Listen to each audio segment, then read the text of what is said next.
Fireworks! So loud, so destructive, so shabbily made. Then why are they the perfect embodiment of America itself? No wonder we blow them up real good every 4th of July. Of course, the use of such potentially destructive materials should be handled with the utmost care, and only by a responsible adult. It is a sacred tradition around these parts to entrust the detonation of big-butt fireworks to only our most irresponsible, drunkest citizens. This is America, gang. If we want to blow our hands off, we're gonna blow our frickin' hands off. And there isn't anything that you can do about it.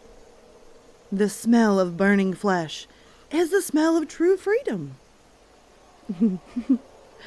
Without further ado, I bring you a handful of triumph stories from readers who nearly blinded themselves, or so much more, in the name of true patriotism.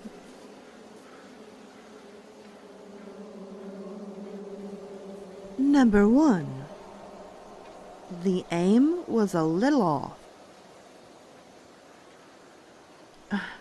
I shot a skyrocket slightly toward my high-rise building, assuming it would fly over.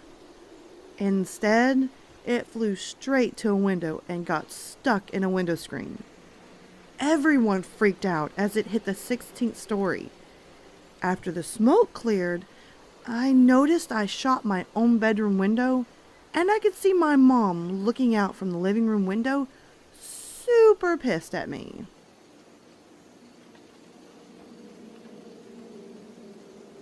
Number 2. How the Rocket Man earned his nickname.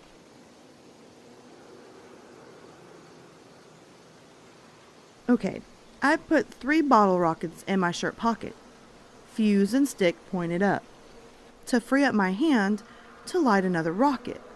Sparks from the other rocket lit a fuse of a rocket in my shirt pocket, but I didn't notice until the rocket propellant ignited, screaming and rattling. I just managed to get the rocket out of my shirt when it went off. I suffered 2nd-degree burns on my chest. And beer was a contributing factor. Also, this was witnessed by a number of my coworkers, so later, at my workplace, I was constantly being called Rocket Man by everyone.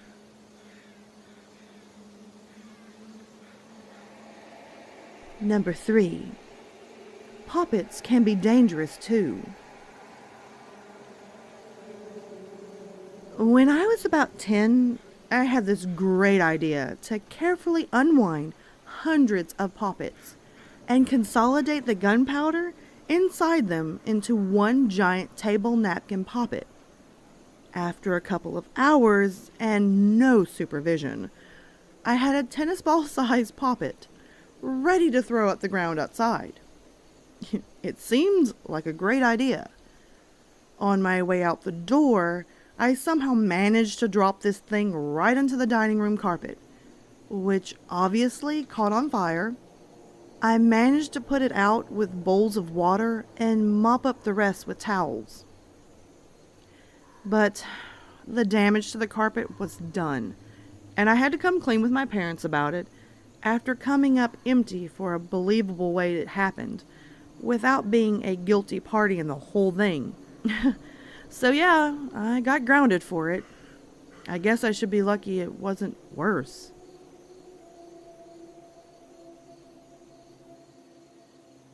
Number 4. Never light fireworks in a moving vehicle. My first experience with personal use of fireworks could have gone very, very badly. Idiot friends and myself were on our way to shoot a few off by a lake in the next town over. As we were on the overpass, the kid in the passenger seat decided to light some Roman candles and shoot them over the highway. Bad enough idea in the first place. At this guy's feet were a couple of the largest fireworks we could buy loaded into a mortar. Sparks from the Roman candles fell into the car and deployed them. Suddenly, all I could see was light and sparks and felt heat next to me. One of the balls shot up and ricocheted off the windshield into the back seat. Having no previous experience with fireworks and thinking I was about to face my fiery death, I decided to open the door and try to jump out of the car at 50 miles per hour.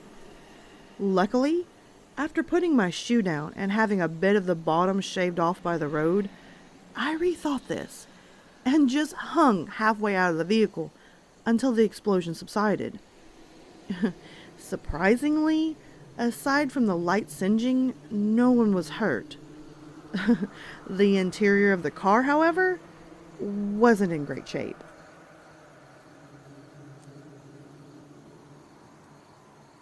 Number 5. Just when they thought they were safe. My family was lighting off fireworks in our backyard. They were slightly smaller than the ones at actual 4th of July shows. My brother-in-law put the box on the board. We had to stabilize the fireworks, but since the board itself wasn't stable, the box fell over and started shooting at our house. Well, one came right at me. I moved over in my chair thinking the firework had already gone off, but it hadn't. When I turned back, that's when the firework went off. After it went off, I temporarily lost hearing in my left ear, and I ran off our patio and into my yard, saying I was hit. The pants I was wearing melted, and the shirt I was wearing had holes all over the back. Luckily, my mom had an aloe plant that she put on my burns, and my doctor said that it saved me from having to go to the hospital. This happened in 2010, and last summer was the first time I went to saw fireworks up close. I didn't think 5 years later that they would make me as jumpy as they did.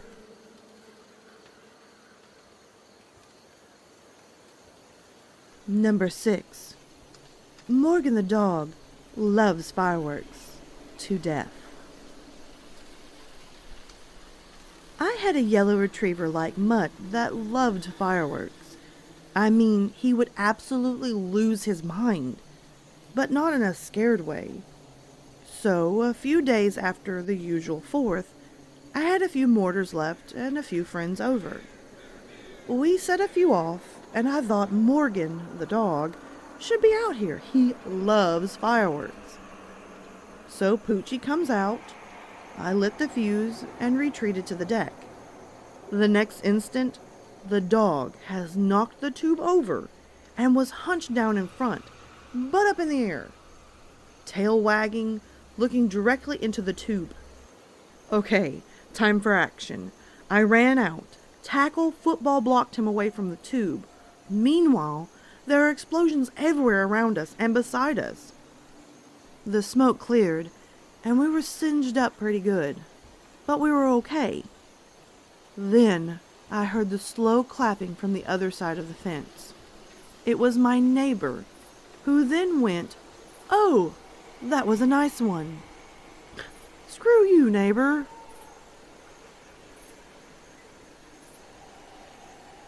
Number 7. It was an accident that changed one woman's life forever.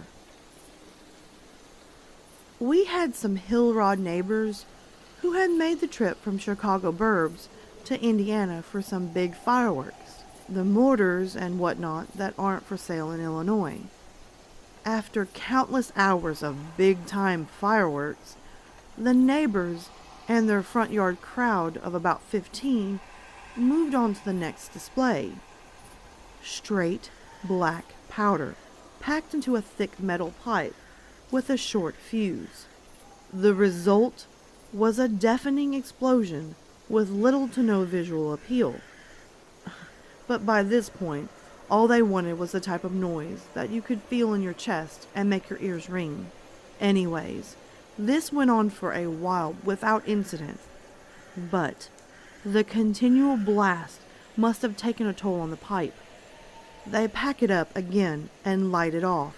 Same result. Huge explosion. But this time, the blast is met with screams instead of clapping and beer chugs.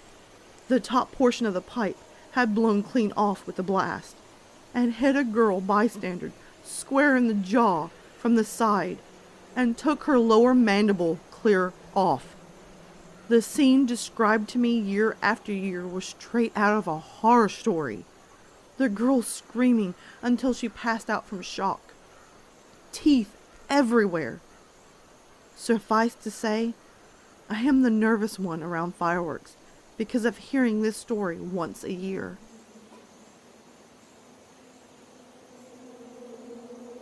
Number 8. They could have started a truly devastating disaster. Spring of 1996, my family went camping with another family. I was about 5 years old. We were camped in the mountain pass, and the dad set off some fireworks from our overlooked spot. One of the fireworks landed on top of a tall, dead spruce tree in the valley below us, and the tree caught fire. This was right in the beginning of a bad wildfire season, so everyone just froze in a weird sort of panic, watching this tree burn. My dad went and got his mobile phone, ready to call the fire department if the fire started to spread. We all sat and watched as the fire crept down the tree, and it eventually went out and some of the remaining snow still on the ground in the tree shadow. The following week, a wildfire burned 37,000 acres and hundreds of homes about 30 miles from where we had been camping. We could so easily have started that fire. Now, we only do fireworks in the winter.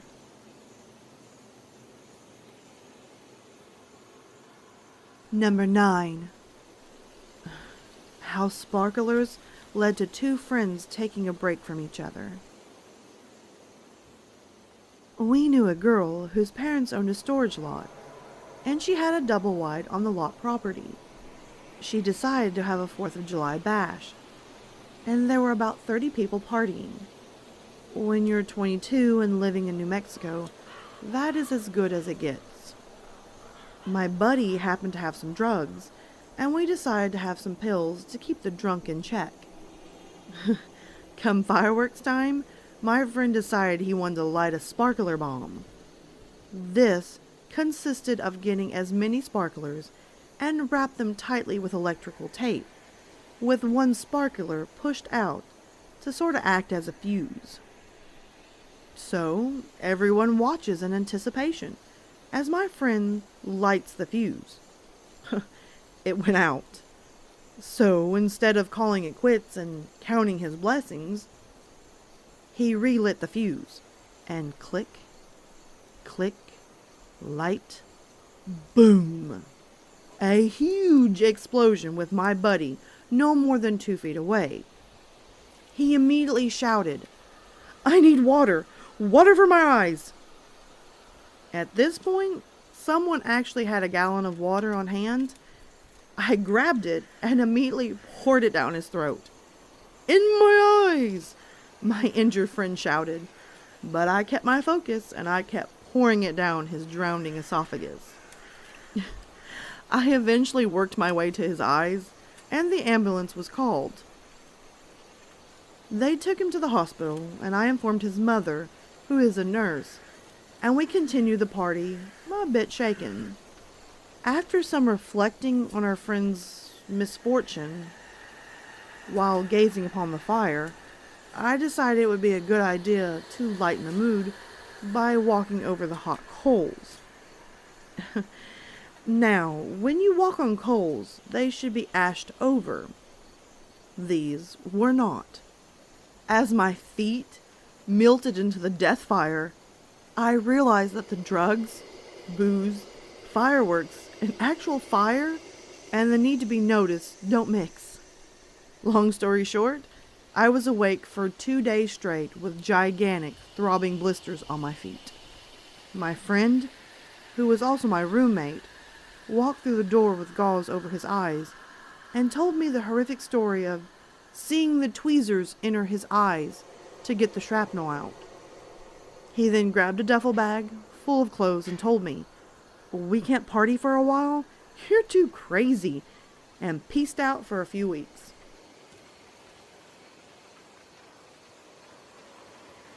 Number 10. Cars and fireworks don't really mix. Growing up, our cabin parties had a way of always degenerating into Roman candle fights. Luckily, no one ever got seriously hurt, though one buddy got a pretty solid burn. He still wears the t-shirt with a huge hole in it to the party sometimes. But the funniest story I can remember is walking down my friend's driveway with a few other buddies, Roman candles in hand, and 4 other friends were hanging around their parents' Chevy Suburban.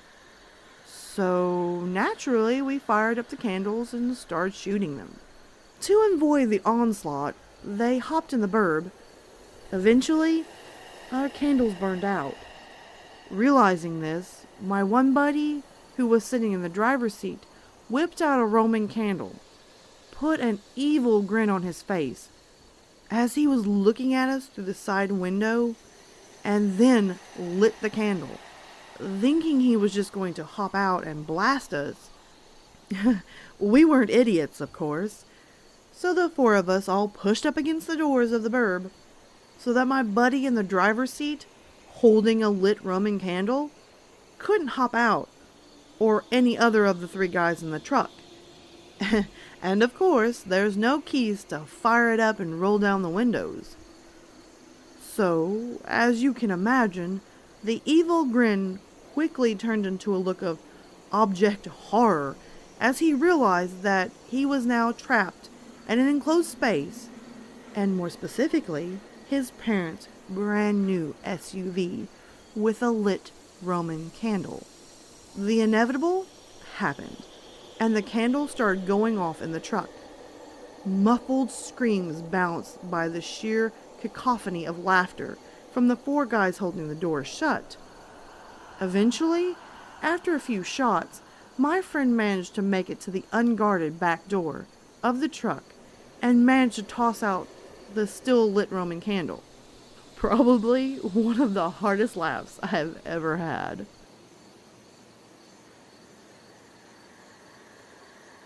Number 11. You'll shoot your eye out. We used to have bottle rocket wars when I was a kid. This involved kids hiding in bushes on opposite ends of our front yard, haphazardly firing bottle rockets at one another from handheld tennis ball cans. Bottle rockets aren't very accurate, so the hit rate was pretty low, and they don't do much damage. My parents knew about it and actually encouraged it, which, come to think of it, seems kinda odd now that I have kids of my own. Anyway, so when I was about 12, we were having a bottle rocket war when a buddy of mine jumped up, came screaming across the expanse of the front yard like William Wallace with a lit Roman candle pointed at my face. Note, Roman candles were forbidden by the rules of bottle rocket war. There was no ambiguity here. It started firing off balls of fire, as Roman candles are known to do. I took a Roman candle fireball directly to the left eye. My eye was literally fried shut. I thought I was blind and began screaming incoherently. My mom took me inside and put a wet rag on my eye, whereupon, after about 10 minutes, the eye opened and I was able to see out of it again. and I was allowed to return to combat, sans eyebrow and eyelashes on the left side. My friend suffered no repercussions for his brazen Roman candlery. I had a black eye that I wore like a badge of honor for 2 weeks. The 90s were a lawless time.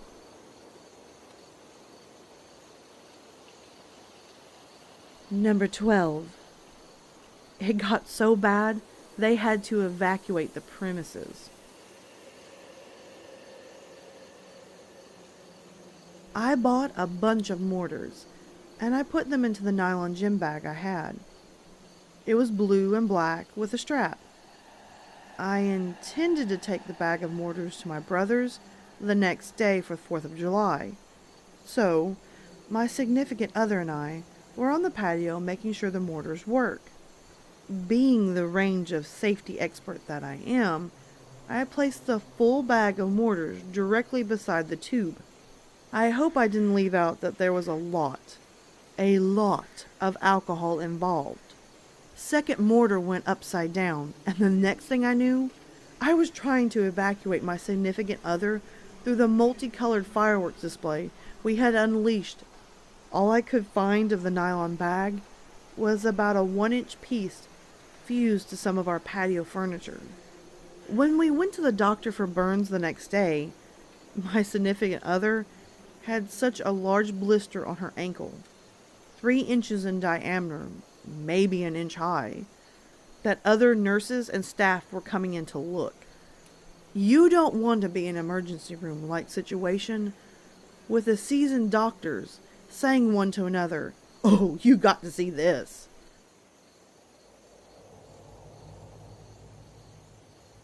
Number 13. Their fireworks display got them in trouble with the sheriff. In 2004, my friend and I drove to Pennsylvania to load up on about $300 worth of fireworks. We didn't know much about them, but bought the heavier things available, including some mortar shells, which shoot up and make a real firework in the sky, and the tube to shoot them out of. We went to my friend's lake house for our usual 4th of July barbecue, and had been drinking all day. The sun went down, and it was go time. We grabbed a mortar, shoved it in the tube, and lit the fuse. Nothing happened. What we didn't realize was the tube was preloaded, and now a second mortar was jammed in there. My friend grabbed the tube to investigate, and as soon as he picked it up, both mortars exploded and shot out into the box of fireworks. We had a 10-second window to panic, but we didn't even think to do that. The entire box was on fire, and the ensuing explosions were like World War III, shooting past everyone's heads, pelting the houses, and nearly setting the trees on fire. We had to duck under cars, and the dogs jumped in the lake. My friend's face and chest were bloody and soot-covered, and his hand was burned and numb, but no permanent damage. The next-door neighbor threw a punch at him and called the sheriff. I highly recommend setting a box of fireworks on fire all at once. Number 14. When Casper took off, no one could catch him. Most of my family lives in Idaho, with my grandparents' house being on a golf course. My uncle decided that this was a perfect spot to set off some fireworks for 4th of July. He also had a terrible Jack Russell named Casper, who was a poorly trained dummy. My uncle and his kids aren't much on dog ownership and didn't really bother to train the dog. They had a pretty standard fireworks, nothing too impressive, just Roman candles, bottle rockets, and other basics. Casper, who lives through this story, was off the leash running around doing the dumb things dogs do. Then they lit a Roman candle. Casper decides that it's a toy and grabs the thing and runs off. So now we have a dog running around with a lit Roman candle, spewing balls of fire. No one can catch the dog. Finally, the Roman candle goes out, but the dog refuses to come back. So my uncle decides to fight fire with fire and lights another Roman candle, hoping to entice the dog back. And it works. But there was not a strategy to stop the dog once he got the Roman candle. So he swooped in, grabbed the second Roman candle, and took off again. By this time, most of the family was laughing way too hard to actually chase the dog, and he managed not to catch anything on fire, and eventually returned unscathed. Fortunately, my uncle gave up on firing off any more Roman candles. Number 15. Their dangerous game just got even more dangerous after they shot a kid. When I was about 12, I would babysit my mom's friends' kids, who were just a few years younger than me, but too young to stay home alone.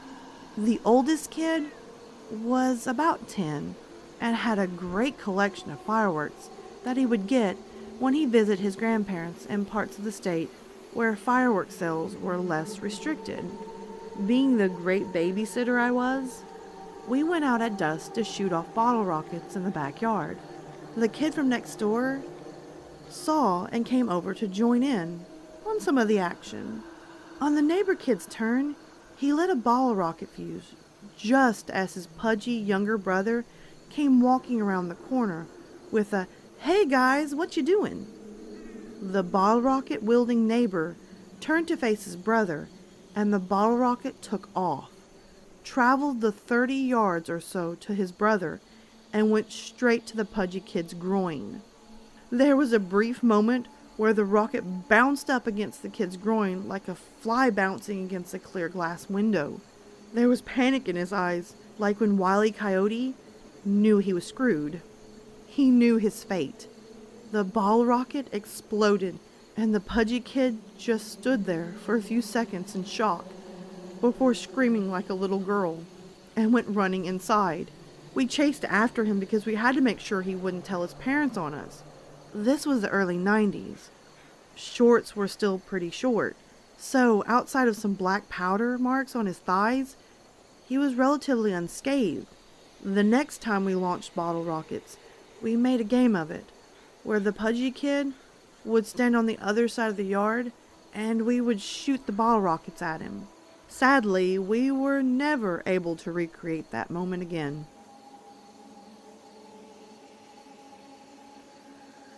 Number 16. Remember to secure your firework boxes. We were letting off fireworks at my wife's family farm. I had one of those boxes that set off Roman candles. About halfway through the box, it fell over and started firing off balls horizontal to the ground. Every time it would fire off, the box would flip into a random direction and fire another round. We all scattered for cover. Once the box was empty, I saw one ball smoldering under a bush. I walked over to make sure it was going to go out when I heard a crackling noise. I turned around and I saw that a small brush fire had started. I hollered for help, but people were off trying to put out their own grass fires. Fortunately, we were able to get all the fires put out without any damage. After that, we had buckets of water and gardening hoses available. Number 17. The neighbors were up to their usual shenanigans. Okay, I live next to a trailer park, so you can probably guess where this is going. It was like 1 a.m., and I was just getting ready to go to bed when I heard this enormous explosion. Odd since most of the fireworks had stopped, by midnight at least, followed by screaming. I saw a couple of very drunk-looking guys stumbling away from a smoldering truck. From what I could see before, I said screw it, I'm going to bed. It looked like they were shooting off fireworks from the back of their pickup trucks, dropped something while it was still on fire, and set off a few boxes worth at once. I didn't hear any sirens, so I'm assuming nobody was seriously injured. Number 18. He thought he was their hero. Then his teacher pointed something out. Sometime in September, when I was in 5th grade, my friend Pat from across the street and I were walking to school at about 8:30 a.m. It was a peaceful North Seattle neighborhood. We met up with a couple other kids along the way, and Pat opened up his lunchbox to reveal a dozen or so M80s that his older brother still had from the past summer. Pat lit a couple in the gravel alongside the street, sending pebbles scattering in all directions. The noise caught the attention of a few others, so we quickly had a group of maybe 10 boys, trying to think of what we could blow up next. This is 1983, still the free-range kid era. None of us were accompanied by parents on the mile walk to school. I noticed a nearby front lawn, a pile of dog crap gleaming in the morning sun, and thought to myself that it would be the coolest thing to see explode. So, Pat handed me an M80 and a Bic lighter, and I made my way over to the pile of poop. I bent over the pile, stuck the M80 all the way into it, with only the fuse visible, lit the fuse, and began to run away. The poop exploded before I was able to turn around and watch, though everyone else was laughing their butts off on how awesome it was to see. Well, we then continued along our way to school. There was the occasional pointing and laughing for the next 20 minutes or so, until I got into class, with me thinking I was everyone's hero. It took Mr. Burton pointing out to me that something was wrong with my appearance and smell. Turns out, due to my unfortunate combination of quick fuse and my short legs covering very little distance, I hadn't made it out of the blast radius in time, and my back was splattered with dog poop. I got sent to the office to change into clothes from the lost and found. I was sad hero dressed in loser's clothes. Number 19. An excellent way to start a dumpster fire. Well, I was like 11 and was thoroughly entrenched in my pyromaniac phase. Me and my friends decided that it would be fun to strap fireworks to all of my action figures and launch them into the air. Who the heck wouldn't? Who the heck wouldn't? Well, it turns out they just kind of melt into a blob and don't go anywhere. It got old fast. And so we just decided to pick up all the molten pieces of Stone Cold Steve Austin and Luke Skywalker and threw that crap into the dumpster, then ran off to do some other stupid crap. Well, about 15 minutes later, some jerk was banging on my front door. What? Well, I'm not sure if you realize this, but your dumpster is on fire. No, I didn't realize it. The flames were no joke, at least 15 feet high. This is a plastic dumpster, so the whole thing was just melting away into my lawn and spilling its load of diapers and crap a family with kids throw away. Being too stupid to use the hose in the front of the house, me and my friends were running out with frickin' saucepans full of water and throwing it on it like a frickin' bucket brigade. It eventually stopped raging, but then it was just a molten crap pile burnt in my front yard. Cue my father pulling into the house and flipping the freak out on me and my friend. You better get the heck out of here and don't come back for at least a week. My dad was both a jerk and very judicious with his punishments. I spent the next few hours inhaling toxic fumes and bagging up half-burnt diapers full of crap.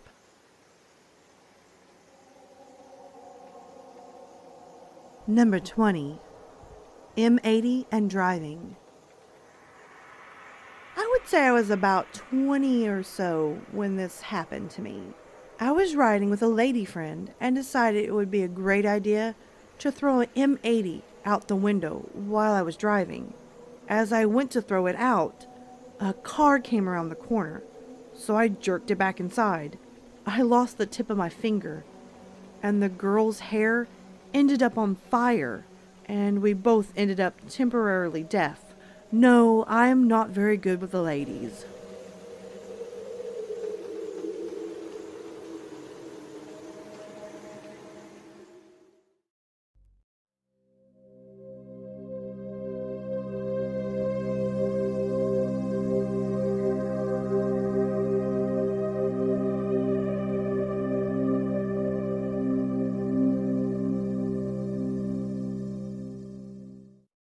Alright, my lovely lilies, thank you so much for watching the new video. If you can, hit that subscribe and like button, comment below and tell me your thoughts. Also, don't forget to tap the little notification bell so you're always in the know on this channel. As well, guys, you can always find me on Twitter, Instagram, Snapchat, and always you can hit me up in my emails. Feel free to send me your stories, whether they're fiction or totally true. I'm always up for some great stories. And oh, by the way, until next time, sweet dreams.